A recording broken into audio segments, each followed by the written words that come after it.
You are listening to a Clarkesworld Magazine podcast with your host and narrator, Kate Baker. Greetings, Clarkesworld citizens. I hope this podcast finds you extraordinarily well. And as per the usual, it's our ongoing search for more support. So I'm just going to keep this brief. Your contributions help this magazine continue to grow and to go. So go to clarksworldmagazine.com/donate or patreon.com/Clarksworld. And there you can see the myriad ways where you can send your support financially. If you already are, you are a godsend. Thank you so much. And if you aren't, please consider. Our fourth story for the month of July 2017, issue 130, is titled The Bridgegroom and is by Bo Balder. Bo Balder lives and works near Amsterdam. She is the first Dutch author to have been published in FNSF and Clarkesworld. Her short fiction has also appeared in Nature Futures, Escape Pod, and more. Her SF novel, The One, by Pink Narcissus Press, was published in 2016. When she isn't writing, you can find her madly designing knitwear, painting, and reading a lot. You can find her at a website, boukjebalder.nl. And we've published Bo before. November 2016 brought you Follow the White Line. So, my dear listeners, I hope you can sit back, relax, and let me tell you a story.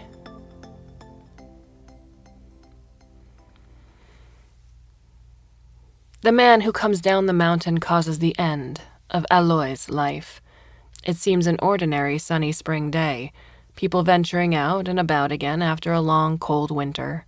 One such person is the old man leaning on his cane. Nobody special, except that he suddenly stumbles, clutches his left arm, falls over, and dies. Aloy learns later that this man was the old Bridgegroom. It goes quickly. A knock on Aloy's door.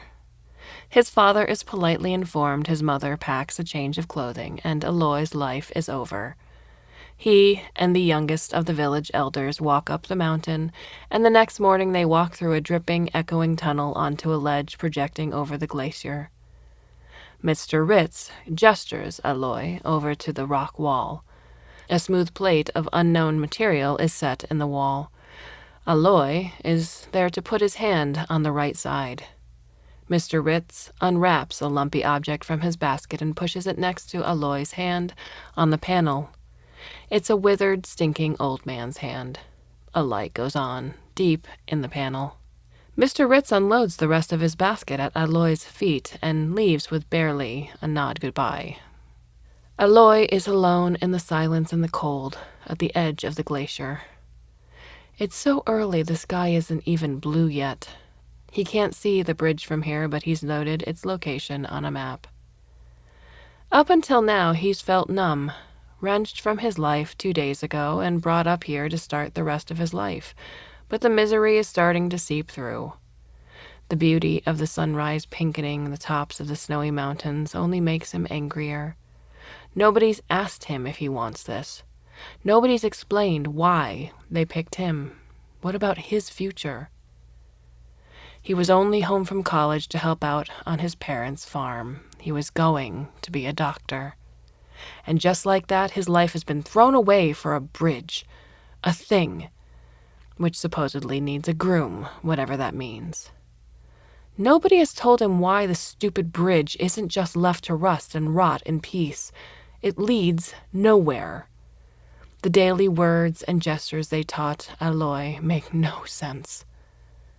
Aloy sinks down on his haunches. He hasn't even had time to think, to feel. His parents were weepy but proud. His sisters and his little brother were in awe, probably not realizing they'd never see him again. He's been too numb to even think of escaping. As the chill of the rocky ledge seeps up through the soles of his boots into his bones, escape is the one thought that surges up. He'd be mad to stay, wouldn't he? The village elders are idiots if they thought he would. He'll have to cross the glacier and 2 mountain passes to get to the nearest town on the other side of the mountain range. He'll just go back to university or find a well-paying job and make his own way into the world. It's very cold up here. The temptation to cry is great. But it would be so weak to give in to despair on day 1. Aloy gets up, surprised at the stiffness in his knees. He has a goal now: get out, escape, or make sure no hapless boy will ever be sacrificed to the bridge again. He wants that, but it might be too big for him. Maybe take it 1 step at a time. If he doesn't save himself, he won't be able to save anyone else. He takes a look around the ledge he's standing on, the glacier lake that laps at it, the silent beauty of the mountains all around him. His last look at a landscape without the bridge. Nobody ever mentioned it, yet here he is, supposed to dedicate the rest of his life to guarding it. He takes a deep breath of ice-cold mountain air and steps around the promontory. He teeters on the edge of an abyss. Left are the gleaming red pylons of the bridge. To his right, a not even foot-wide extension of the path. He wheels his arms to keep his balance and not step onto the bridge. His hand hits the rock wall at his back, and he manages to lean against it and not tip over into the abyss. Finally, he lifts his gaze to the bridge itself. Against the pale morning sky, it thrusts out into nothingness, red and assertive. He can't help but look straight into the tunnel of steel created by its squat cross beams. Steel-crossed windows show marching mountains to the left and a rubbled glacier to the right. It's magnificent. Who built it? Why build a bridge over a glacier for whose feet? To what end point? Aloy can't see any end point. Does it end in midair? Is it even finished? A voice speaks, reverberating through his soles up to his face. Good morning. I see they found a new jailer for me. I'm not your jailer, I'm your prisoner. Aloy blurts out, too shocked to guard his tongue. Yes, that's what the last one said too. In the end, what's the difference? We're condemned to each other, only for me, you see, it lasts a lot longer. For you, it's merely a lifetime. Aloy closes his eyes. He can't even see where the voice is coming from, let alone make sense of why a bridge would have a voice or such bitter feelings. The cold mountain bores into his back and makes him shiver.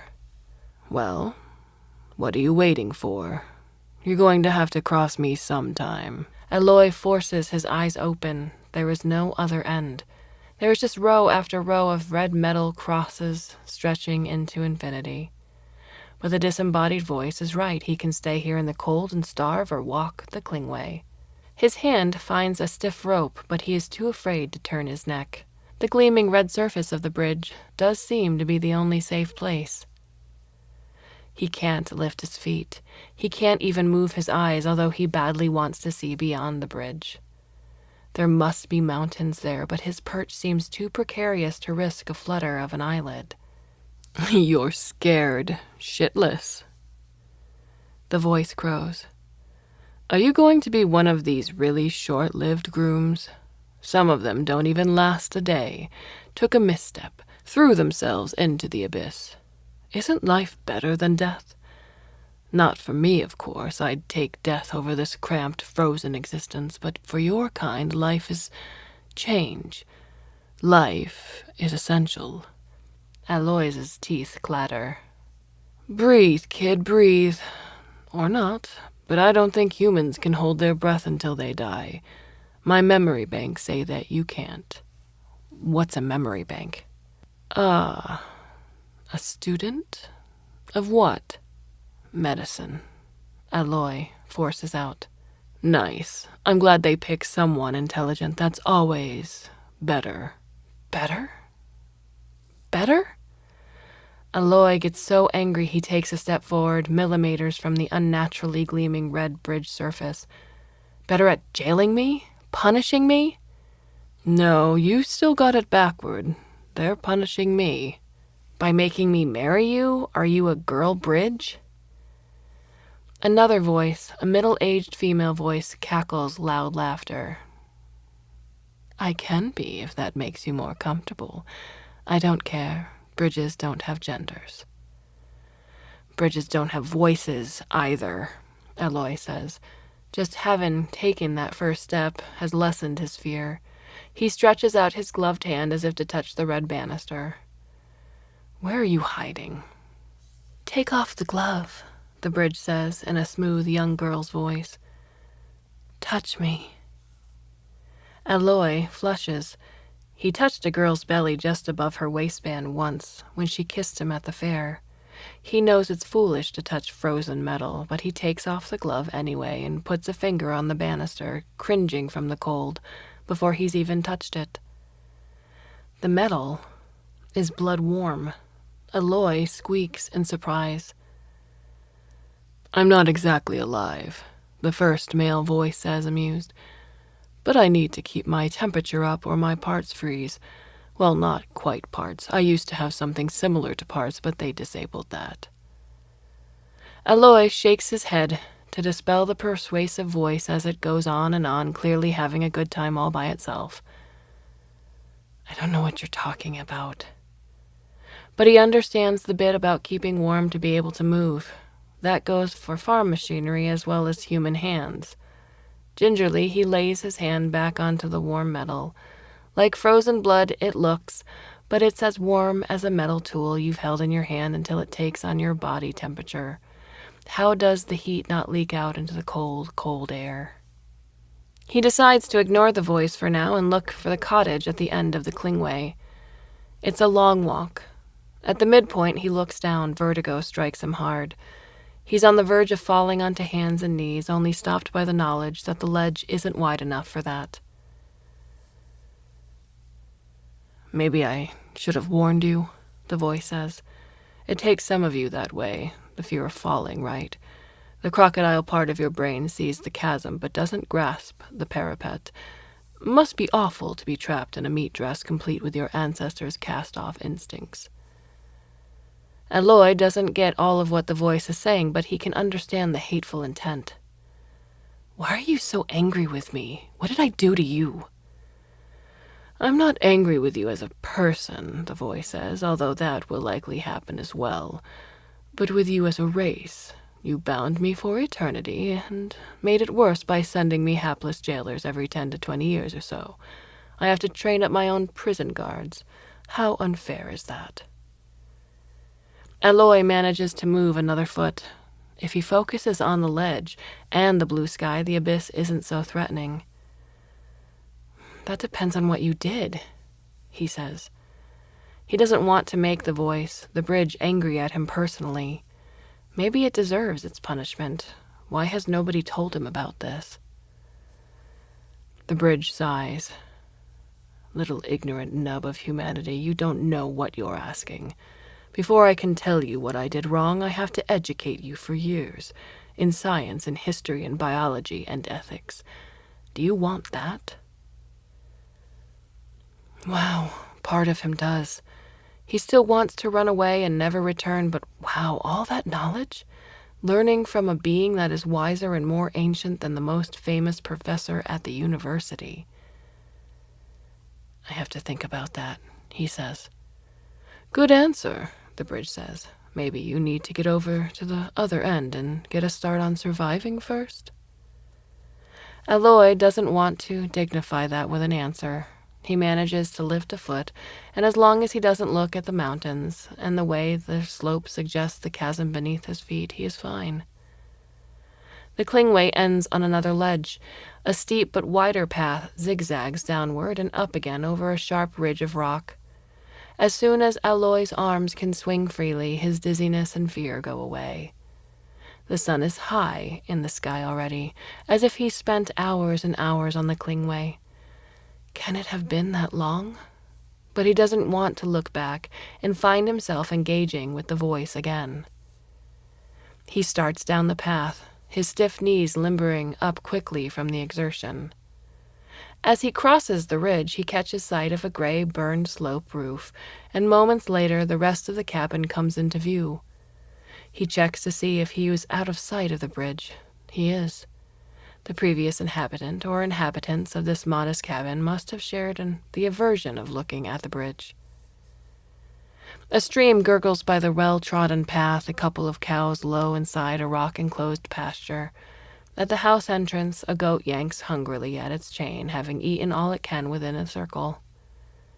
The familiar need to take care of animals before yourself drags him into getting water from the stream, retethering the goat, milking the cow, and grabbing a few onions from the small kitchen garden.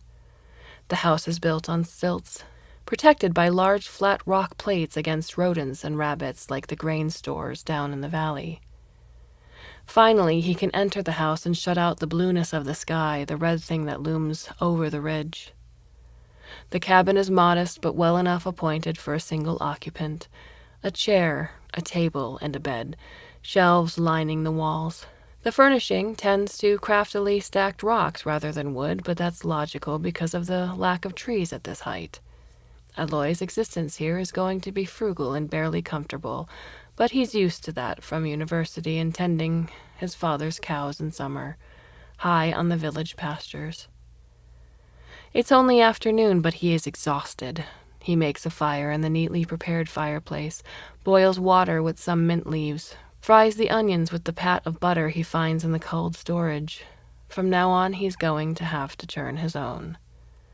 He crawls into bed and falls asleep at once. A cock crowing wakes him before dawn. He's swung his legs out of bed before he can think, ready to stagger outside to milk the cows and feed the chickens, his usual summertime chores. He bangs his head hard against the lintel and falls down the stone steps into the kitchen garden. The silhouette of the mountains against the pre-dawn sky is wrong, and yesterday's pops back up. The bridge. He is in the former Bridgegroom's cabin. Glad to have chickens, remorseful about not having fed them yesterday. His mind must have been fogged with shock and tiredness. He goes back for his thick parka and boots and sets about starting a useful day.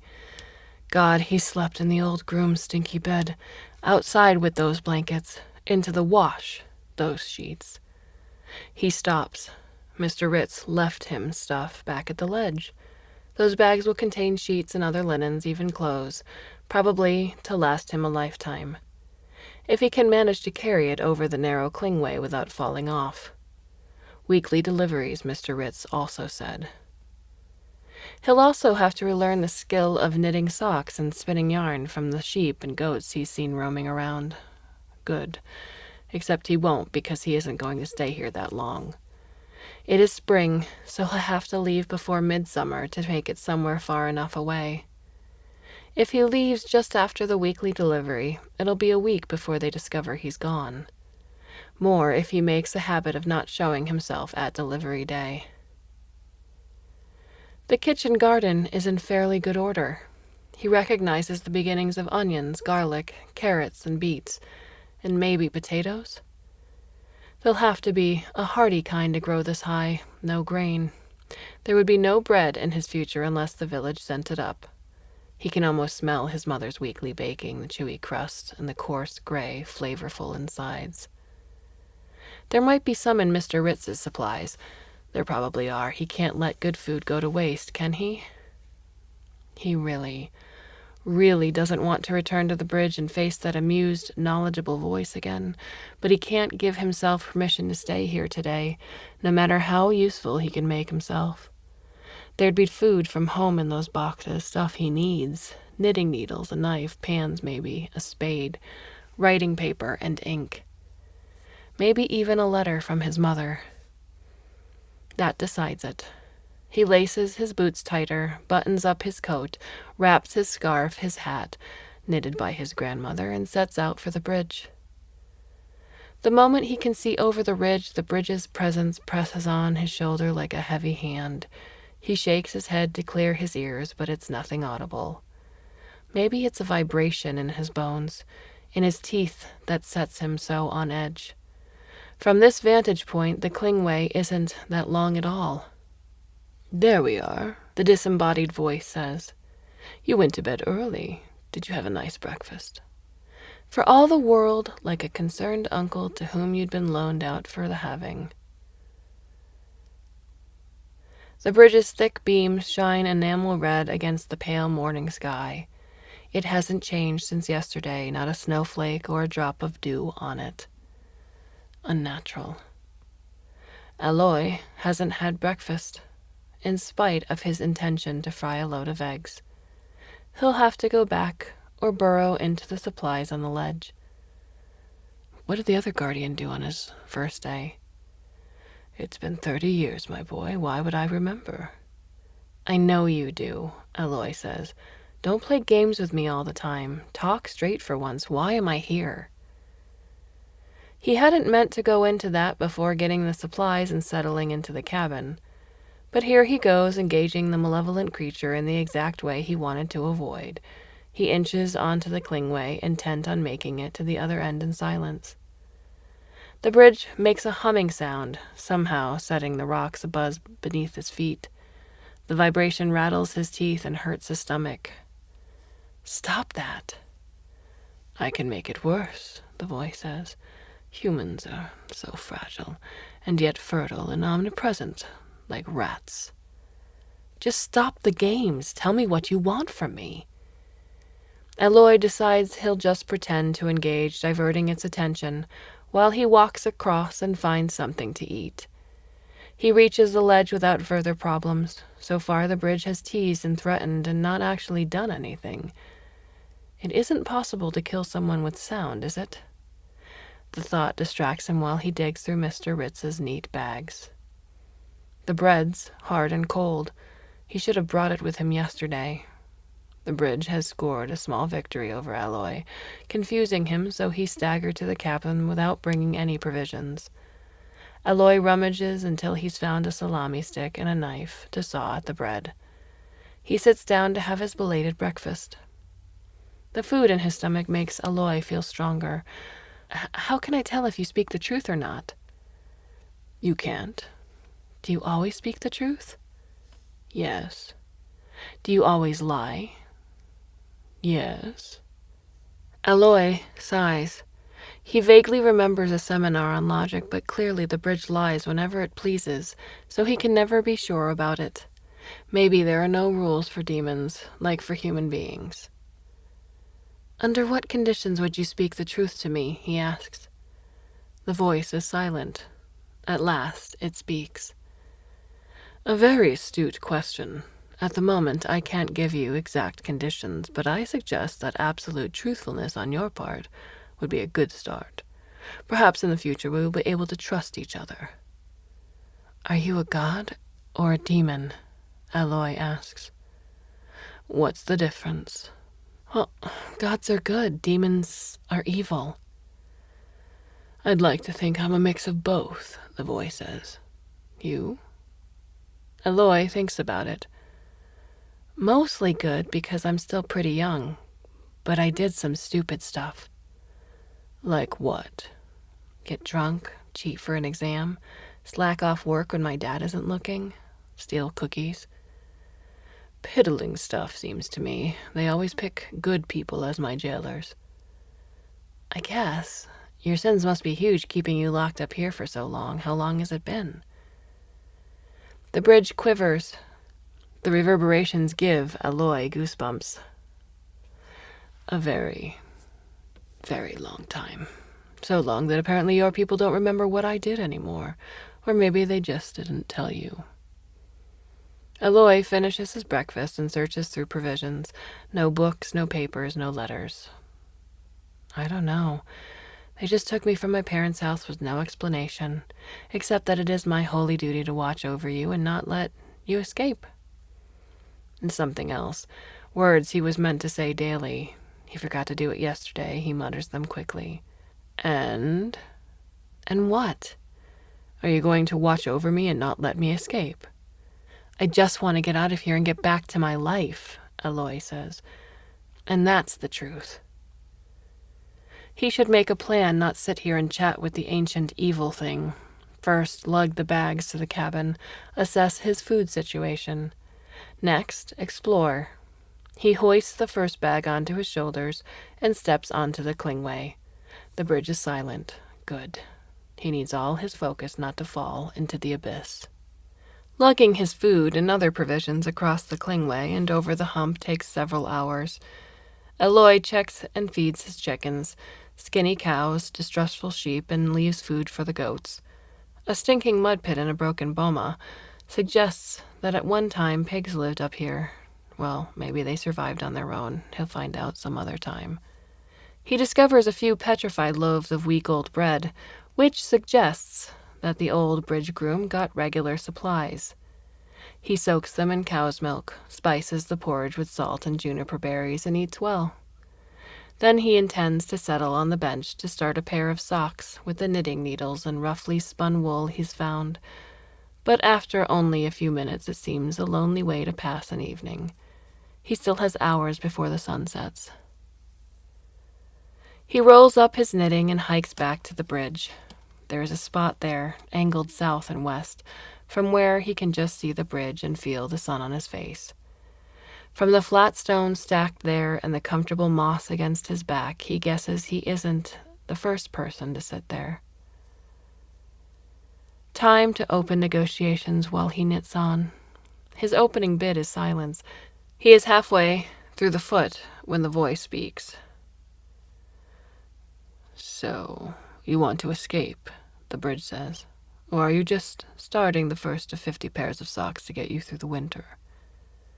The first bite. Yeah, babysitting you seems like a waste of my life. I could save people's lives if I finish my degree. All I have to offer the world up here is boredom. I see some possessions and a hobby have made you feel better. Aloy nods and knits on. Maybe I can offer some assistance in your getaway, the voice goes on. Oh? How? Aloy asks. I can show you the routes that ones that never returned took, and the routes that killed a few others. I know which pass is lowest and gives you the best chance to return to your university. How? It's not like if you can walk ahead of me.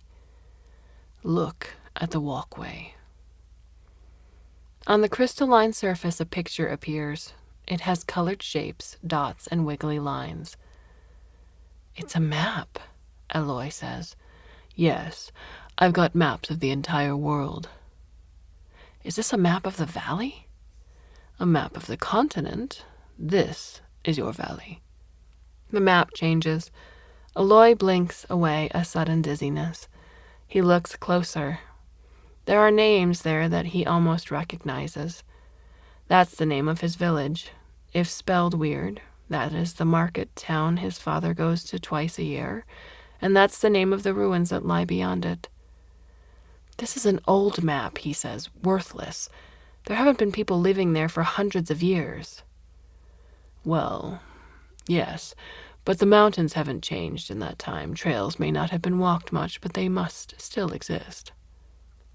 If the bridge thinks that, it's a fool. The snows, the frosts, and the avalanches are quite capable of destroying the trails each year anew. Aloy's attention is caught by another discrepancy. Look at the ice on this map. The Rhone Glacier runs all the way down to Gletsch. On your map, it looks like a green valley with a trail through it. Maybe the mountains don't change, but the ice is much bigger now. I can't trust those maps. The glaciers are growing? That's great news. I thought that the summers were shorter and the winters longer, and that it seemed colder up here, but I can't extrapolate from just one measurement. Aloy bends over the map again, his knitting needles dangling in one hand. There's train tracks on this. Did trains used to run all the way to Ghent? And what are those lines? Power lines. Do you know what electricity is? Aloy crosses himself.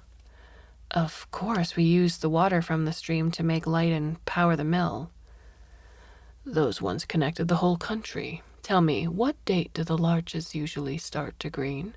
I'm so excited to hear about the glaciers. I wish I could see the world like I could before. If the glaciers have returned, the ice in Greenland, the whales and the coral reefs. I knew I was right. Eloy doesn't completely follow what the voice is saying. He doesn't know where Greenland is or what a coral reef is. Didn't you always live here? I was born in America. I was caught and imprisoned here. Imprisoned doing what? Saving the world. Eloy tries to digest that, but it sounds like a good thing. I thought you were an evil demon. Not a demon, and evil is a relative term. Who defines what it means? Eloy waits. I did save the world. The old people say the world wasn't saved, but destroyed. The bridge scoffs. Same thing, different words. Depends on what you mean by the world. They mean the times when humanity ruled. That world is destroyed, and it should have been. Smell the air now. Look at the clarity of the sky. No more contrails, no more exhaust. Not enough people anymore to do that much damage. There's information hidden in there somewhere. Eloy gets a nasty feeling in his stomach about it. But he asks the question anyway. What happened to the olden people? What stopped them from destroying the world? They all died. Most of them anyway. You should have been there. It was like 9/11. The skies cleared up in days. It was a bit of a hubbub in the end, and not enough living to bury the dead. But you got to pay a price for what you want. Did you pay a price? Eloy asks. Hell yeah. Why else would I be stuck here imprisoned in this ridiculous form for centuries now? Eloy takes his hand off the bright red railing. He wants to be away from the bridge right now. The bridge hasn't specifically said it, but it must have been the one who killed all those people. How many? He asks with a tremor in his voice. The bridge sighs. Oh, what do numbers mean to you? A lot, believe me. They made a big, stinking heap of offal. Eloy kicks the bridge. I don't think you learned anything from your time in penance. They were people. I think you misunderstood the purpose of my incarceration. They'd have killed me if they could. Imprisoning me, paralyzing me, was the next best thing. And they didn't expect me to become a better thing. Ever. Nor did I. Seems a waste of time not to become a better person, Eloy says. Says an 18-year-old. This silences Eloy, but only for a moment. You're evading the question. How many? As many as live in town in the Rhone Valley, in Genf? How many towns? As many towns as there are people in your town or more. Eloy does the math. That's 1 million people. That's horrible. Son, it was 10,000 million. 10 billion, give or take a few. Eloy has to sit down. He feels sick and cold, as if he ought to cry over the deaths of all those people. But since he knew none of them and it was centuries ago, that's hard. I don't believe you, he says finally. I believe you killed a lot of people, but not that many. I don't think the world is big enough to hold that amount. Think of all the cows and houses they would need. That's just not possible. Good point. Too many cows. They died too, without people to feed them, not to mention the cats, dogs, pigs, goats, etc. And if they didn't die on their own, I helped a bit, and the world's a better place for it. Eloy rubs his eyes. This is the weirdest conversation he's ever had. He imagines it would be a bit like talking to a murderer.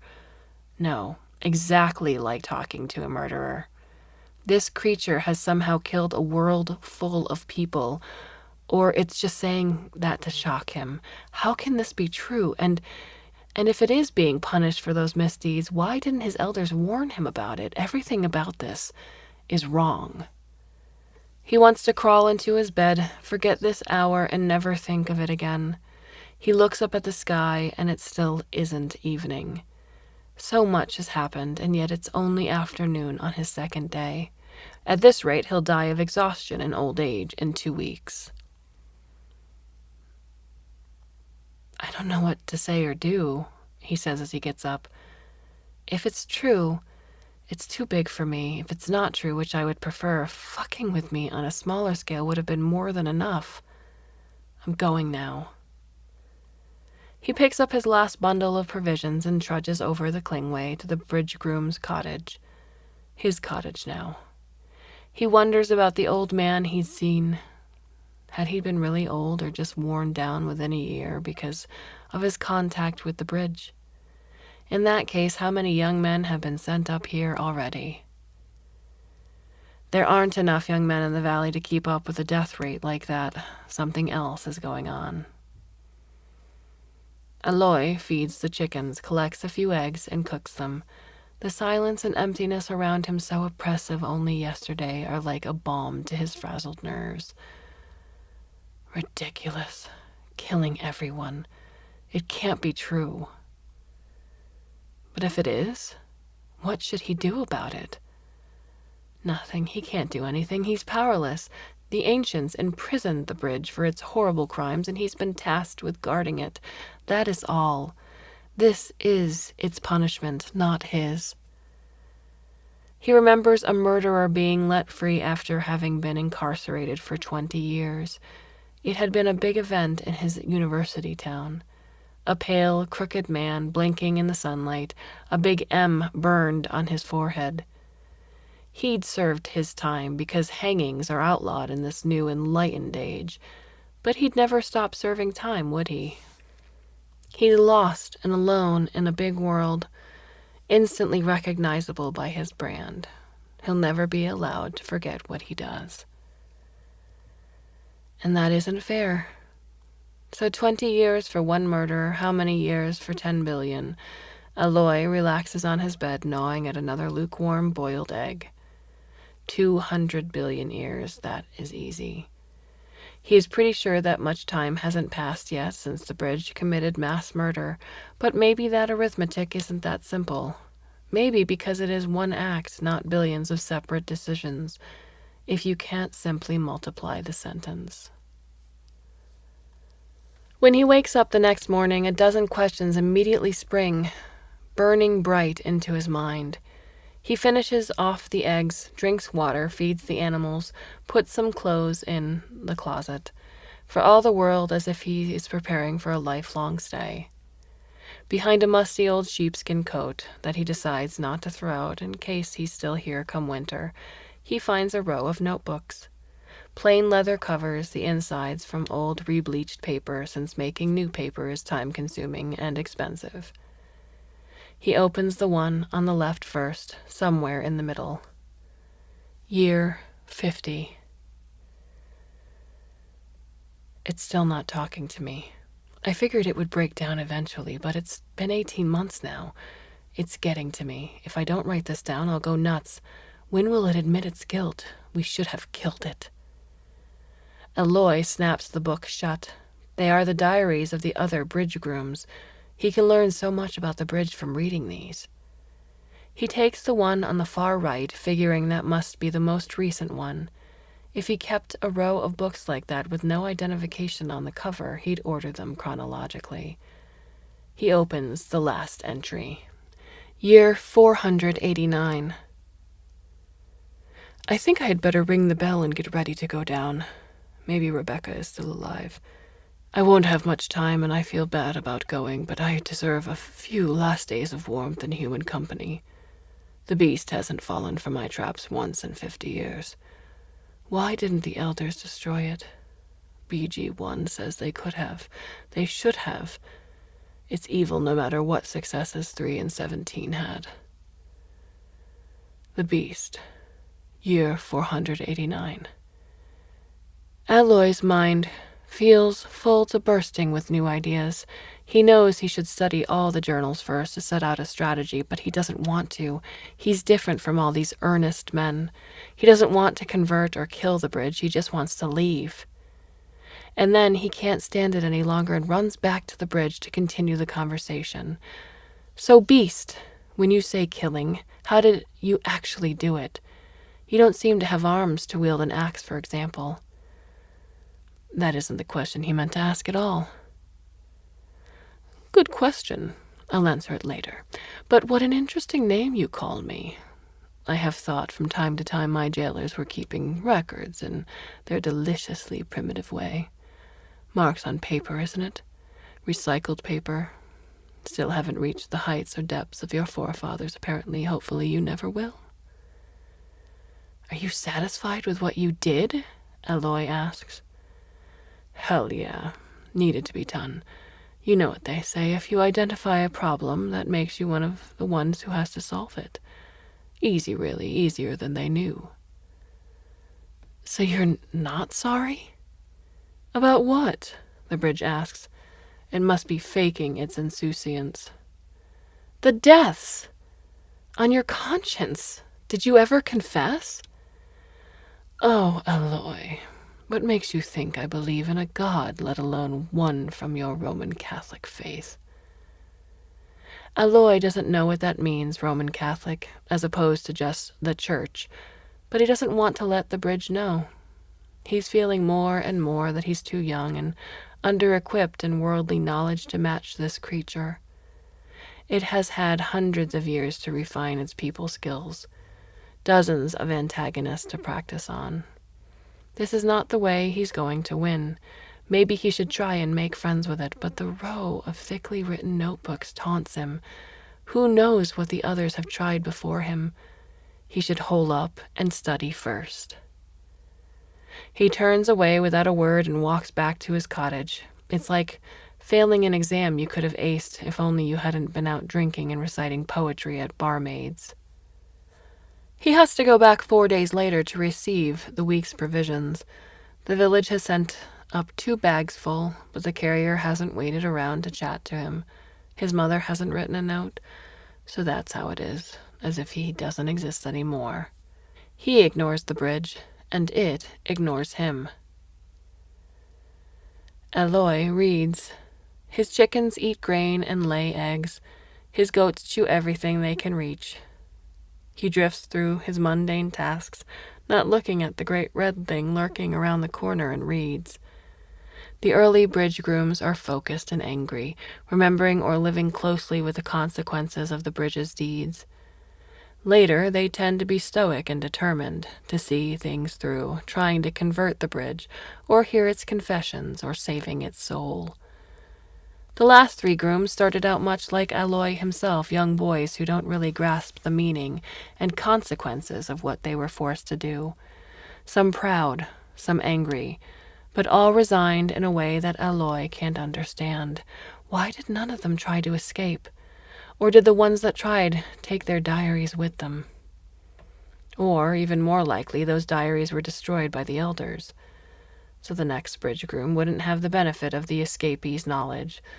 Or they were simply killed by the mountains, the bridge, maybe even the elders. Or they killed themselves. The really interesting knowledge isn't in the diaries that remain, but in the ones that aren't there. The knowledge that is kept from him is the knowledge he needs the most. There are 23 diaries for 589 years. 26 is younger than average. But the thing is, people aren't average. Some of them die young. Some of them have accidents. Some commit suicide. The bridge tries to strike up a conversation every time Aloy goes to pick up supplies. He wants to ignore it, but it seems rude not to greet it. His mother raised him to be polite. So he gives a good afternoon or morning when he comes and goes. How's the harvest going? The bridge asks when Aloy arrives for his weekly food run. How would I know? Come now, you're a farmer's son. Can't you tell from what's in your basket? Aloy looks in the basket without meaning to. The strawberries are early, the leafy greens strong and tall. The milk and butter taste rich from the herbs the cows are eating on the high pastures. He wouldn't call it a harvest, since the word's reserved for the massive effort of getting in the grains and the apples and such, but yes, it's healthy produce. I guess it's going fine. Same weather as every year. Excellent news. Have a good week. Thanks. You too, Aloy says automatically. All the way back over the Klingway, he wonders if he should have answered at all. It feels good to talk to someone beside the goats and the chickens. Too good, maybe. And the bridge isn't someone else. He's not even human. It's a month later, full-on summer in the valley and grudging springtime up here, when Aloy ventures forth in the middle of the week. There are no supplies to pick up, no chores to attend to.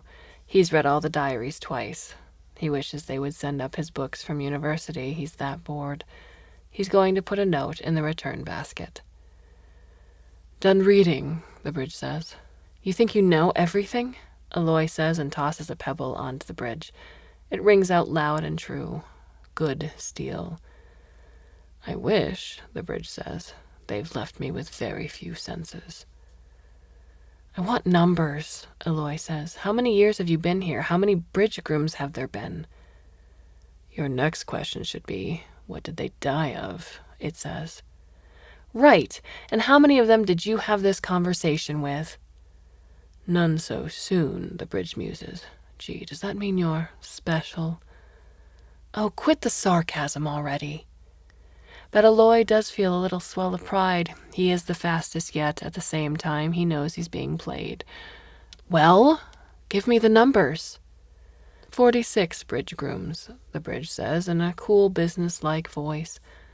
13 suicides, 3 accidents, 1 escapee, fate unknown, 3 illiterate. Average duration of marriage, 12.8 years. The sample is on the small side with a rather low normal curve. 13 suicides? That's almost a third. That's a lot, Aloy says. He can see himself taking a misstep on the narrow ledge after years of cold and misery up here. Oh yeah, it isn't surprising at all, really. More surprising are the grooms who'd held out the duration of a normal lifespan, turning 50 or 60 years old, still here, still talking to the beast. Why do the longest surviving grooms live that long? Is there a common denominator? Aloy asks. He can do cool and businesslike as well. Stepping off that ledge won't take a moment. Might as well gather as much evidence as he can. Bear in mind that I'm not a human being. But from my vast collection of written records, books, films, the internet, and all phone and app conversations since 2001, I infer they were strongly conscientious as well as neurotic on the Big Five scale of human personality. What does that mean, in plain words? Aloy knows he's missing stuff, but the part that is understood is that the bridge contains a lot of knowledge. He wants it. Wouldn't it be wonderful if the world reacquired all the knowledge of the ancients? It means they were guys who thought they would go to heaven if they worked hard and followed the rules with extra bonuses for suffering. That pretty much describes his parents, Aloy guesses, and his sisters. But not him. Not Aloy. Maybe his parents knew what they were doing when they sent him to university and left the farm to his elder sister. Yeah, he's clearly not going to be one of the long-lived grooms. He's going to be an escapee or a suicide. Already his earlier thoughts about giving the world a lot of knowledge don't seem like a good strategy. The world is fine as it is, if pretty dull in the villages he knows. As a budding scientist, he has to admit that he doesn't know enough to make decisions like that. He should probably ask the wisest person up here. What would happen if you were free and the people would know everything that they once knew again? I can't answer that. My knowledge of the state of the world isn't current. How many people are there? Is there any industrialization, use of electricity, infrastructure? Not in the Rot Valley, no. We can't repair the roads like the olden day people did, but we have white power. Well, kid, we can't assume that the world is like your valley, so until there is a way of finding out, say releasing me, we shouldn't act. There's a we now. It makes Aloy feel something new. It's not the same we had with his fellow students, or his village, or say the chickens and the goats. It's a different we, powerful, mysterious, frightening. And it feels good, although he knows he should exercise caution with the bridge. The beast. Which of the two is it, or is it both, like a human being, a mix of good and bad qualities? No, I should escape and find out what's happening in the world, and if it's okay, I'll come back and release you. The bridge snorts. It makes Aloy smile in spite of himself. He doesn't know how and where the thing produces sound, but it's just funny that a snort is in its repertoire. There's no way that you can find out what the world is like on foot. What are you thinking? You're going to write me letters? You can't read? I can read letters if someone is kind enough to hold them up for my cameras. Can you think of anyone who would? Yeah, no. That's not going to happen if Aloy's not around. Enough of this. Time to move the goats or they'll start on his laundry. He turns away and starts back on the Klingway. See you, he says. Have a nice day, the bridge answers. What is it you really want? All of this fencing and dancing is making me crazy. Just tell me. Aloy leans against the sun-warmed rock, gnawing on a goat cheese sandwich. It's his first batch of cheese, and he's feeling proud and happy. The bridge is silent. I want to be free, and I don't want to be alone anymore. I want to talk to someone like me again. It's not that you humans aren't interesting, just very, very slow. The bridge must be so lonely. It is the last one of its kind. It's completely isolated. It has been for centuries, which must feel much longer to it than to the humans imprisoning him, who've even forgotten who and what it is. I don't know what to do next, he says. I sense an impasse, a standstill. Exactly. Aloy can't stand the feeling. He's been here almost 2 months reading, feeding the chickens, picking up his food every week. It's already been too long. He wants his life back, and if that's not possible, which seems very likely, he wants a new life as long as it's not here. The elders have ignored his notes about his books. They can't have missed them all. Their silence must be deliberate. They have decided he doesn't need his anatomy and organic chemistry books. Even though he knows it's probably not wise, he wants to trust his new instinct, the one that says, us. 2 beings screwed over by their elders or someone anyway, and that's what binds them together. Okay, I can talk to you for 50 more years and still not be sure what I had to do. Show me. What do I do to release you? And if I do that, you have to promise to help me escape and find a new place to live. I want to go back to university, a university. To learn, I want the old knowledge. Teach me how to make more things like you. The bridge laughs. The blue sky, framed by its chunky red X's, seemed brighter when it does that. I promise to help you escape. I promise to help you find a place to live and a university or school to go to. I will teach you how to make a start on making things like me. You understand that it is complicated, that we may have to start by creating electricity and light bulbs and steam machines, that it may take more than a lifetime. Maybe we should start a university, Aloy says. Excellent idea. Show me how to release you. You have to walk to the end of me and jump off. Aloy focuses his gaze away from dreaming about the blue sky and on the bridge itself. Its walkway stretches out into that very blue sky, going up a bit, ending in nothing. Nobody in his right mind would approach that hacked-off end within a meter. What do you mean? Is that how the others died? I can't do that. That's where they put the off switch. They didn't intend to make it easy, the bridge says. Aloy hesitates on the brink of the bridge, the red meter stretching out in front of him. Can I go look and then return to think about it? No, walking across is part 2 of the unlocking sequence. Am I the first to try? Wait, part 2? You forgot to say the words, Aloy. That was part 1. Aloy feels hot and cold at the same time, so he did. He feels bad about having forgotten, although he might have chosen to do it on purpose. He wants to ignore his churning stomach and burning cheeks and plows on. Will I be the first to try? The bridge is silent for a while, as if Aloy cares he's the first and only. Well, okay, maybe a little bit. No. Groom 5 went crazy and wanted to send us both to hell for our sins. I don't think he properly understood my nature, and I hadn't told him what to do after he dove off. Aloy winces. The gorge at his feet stares at him hard, wanting him to think about all the bones lying at the bottom. I don't think I properly understand your nature, do I? You don't have the educational background for it, but remember, we're going to change that. Yes. Another silence.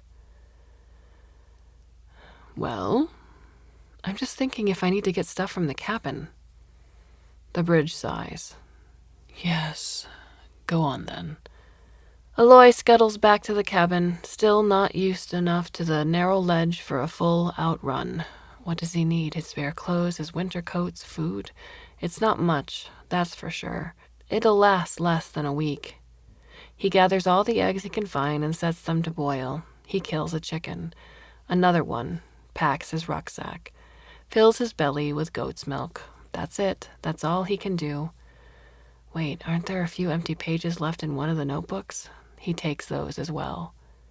He's staggering under the weight of the rucksack when he comes back and nearly ends up in the abyss because he overbalances. Thank God someone strung a rope along the ledge. I wasn't sure you'd come back, the bridge says. Where else can I go? I really meant to say, I'm glad to see you. Aloy shuffles his feet. He doesn't know what to answer. I guess we can't swing by my parents' house?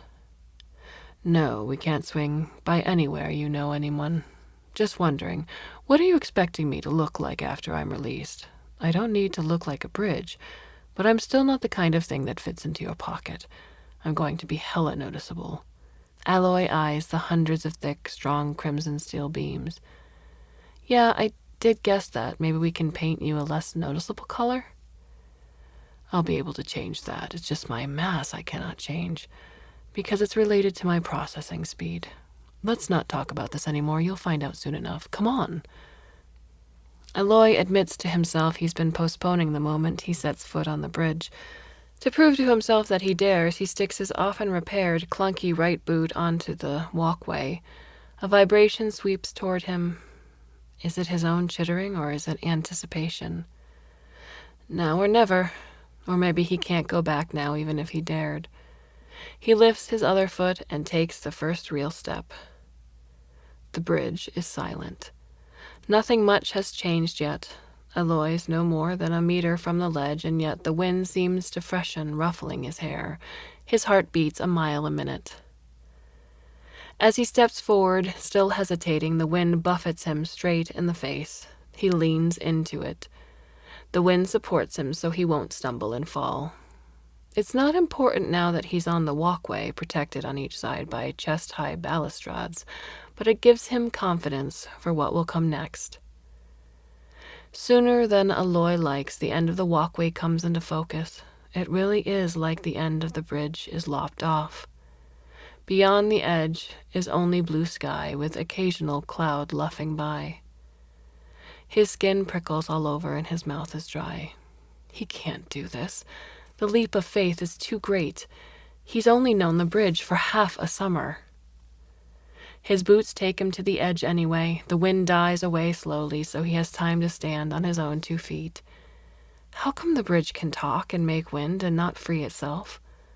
He will ask it if he survives. Now? He asks. The tinny small sound of his voice makes him more scared. Now.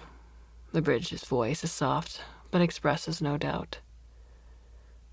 Aloy steps. He falls, and is caught by arms of air. He looks straight down into the abyss beneath his feet, seeing dirty ice, streams, broken trees, something that is maybe a skeleton. He doesn't want to know. He turns, as the bridge has told him, and presses his hands against the panel that is helpfully marked with a human palm. A great, rending sound. He falls again. Longer this time. Long enough to start doubting, long enough to start imagining his limbs breaking against the gray ice below. And he is caught again, less gently, by a giant steel hand.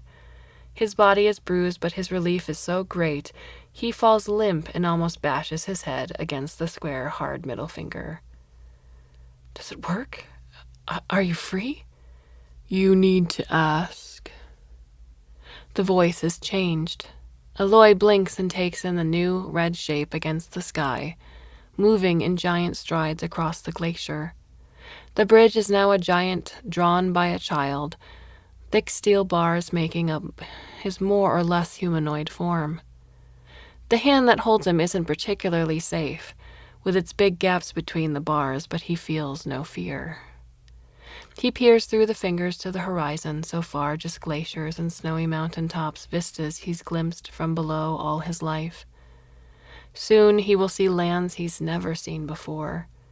Maybe he's done the wrong thing, tumbled the world into new eras of chaos and misery. But at least he's set two beings free today. That's going to have to hold out against the reasonable doubts in his heart. He lays back against his pack and starts singing. He doesn't look up, but something tells him the faceless giant overhead is smiling. As it is with every Clarkesworld story, there's a lot to unpack here.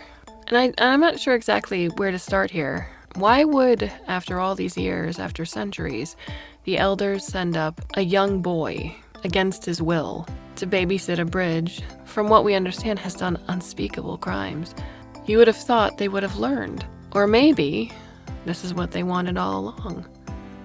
To find the right person to free the bridge, to put the world back into chaos, if we are to believe the words of this giant robot. And I like the fact that this 18-year-old is super nuanced. He knows he shouldn't be this selfish, and yet he is. He has to know that, all of the advances that he's going to do will build more of these things. And it might just signal the end of humanity. And all this rests upon the shoulders of an 18-year-old. What are your thoughts on the story? You can leave us a comment or a question at the Clarkesworld Magazine website itself, or you can go to the About Us page where all of our contact information is listed. We have 3 more short stories to bring you. For the month of July 2017, I do hope you come back and have the time to listen. And until then, I bid you a very fond and warm au revoir, a bientôt, adieu, and aloha, and every other word that means please come back and listen again soon. Until then, be very well. And don't go releasing any AIs from bridges. All right? We got a deal there? All right, good. See you soon.